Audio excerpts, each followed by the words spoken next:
आणि राज्यातल्या इतरही बातम्या आता आपण बघणार आहोत थोडक्यात. त्यातली सुरुवातीची बातमी आहे मुंबईतली. मुंबई विमानतळाच्या आंतरराष्ट्रीय टर्मिनल 2चं काही वेळापूर्वीच पंतप्रधान डॉक्टर मनमोहन सिंग यांच्या हस्ते उद्घाटन झालंय. नव्या आणि अतिशय देखण्या रुपयात असलेलं हे टर्मिनल 2 प्रवाशांसाठी आता त्यामुळे खुलं होऊ शकलंय.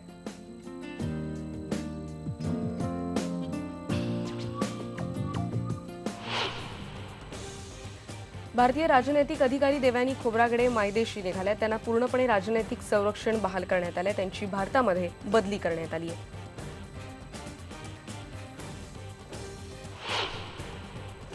एक दुर्दैवी बातमी आपण बघतोय बुलढाण्यातली. बुलढाणा जिल्ह्यातल्या मलकापूर जवळच्या अपघाताची ही दृश्य आहे, ज्यामध्ये राष्ट्रीय महामार्ग क्रमांक 6 वर मलकापूर जवळ भरधाव कंटेनरनं विद्यार्थ्यांच्या एसटी बसला धडक दिली आहे. त्यामुळे 5 शालेय विद्यार्थिनींचा जागीच मृत्यू झालाय.